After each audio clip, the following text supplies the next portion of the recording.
From deep within the recesses of the Xbox Live indie games marketplace comes Flytrap, which sounds like an Atari 2600 game. Not to be confused with Firefly on the Atari 2600. That game is terrible. This is much better than Firefly. This is an old-school inspired arcade-style game. In a similar vein to Space Invaders, if you look at it. Enemies are descending upon your Flytrap plants things with feet. They're like the funky chicken from Phoenix.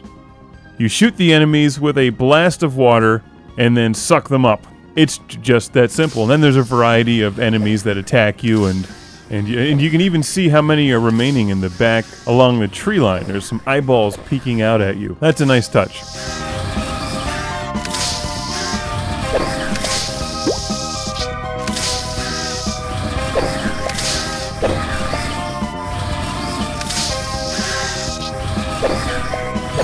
The game starts you off with some easy enemies and then ramps up the difficulty quickly, adding enemies later that jump in the air and require multiple shots from the hose to stun. In games like Space Invaders or Demon Attack, normally you just shoot the enemies and they explode or go away.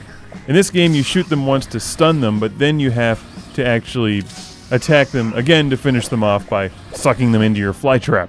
And that's the challenge and the fun part of the game. Because without that, it would just be another Space Invaders clone.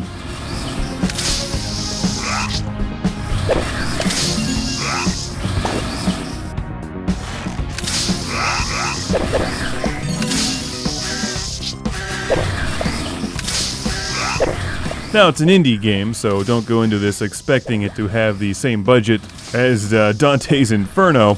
But for those of us who like old-school arcade-style games, you might dig this one. It's extremely affordable. My only complaint about Flytrap is that you're not scored. It's simply a survival game, so the objective is to survive as many waves as possible. I found that by level 12 it got really difficult.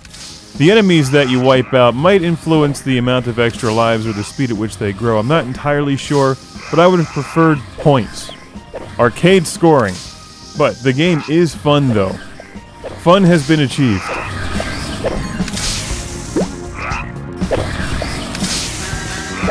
For any arcade game to be a really classic arcade game, it has to have multiple ways to score points, like Pac-Man, Dig Dug.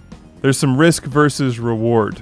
And this game has that, but you're not getting scored for it. Because what you're really trying to do here is defend your baby plants, your extra lives, from the enemies. So if an enemy is not coming directly towards either you or one of your extra lives, you can just let it go.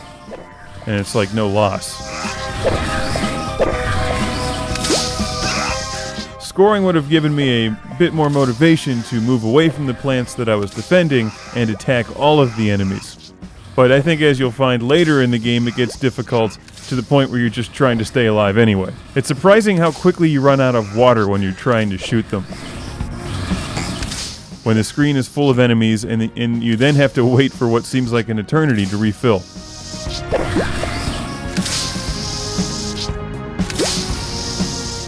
It's a catchy game, and for those who enjoy arcade-style games, these indie games like Flytrap are a welcome addition to Xbox Live.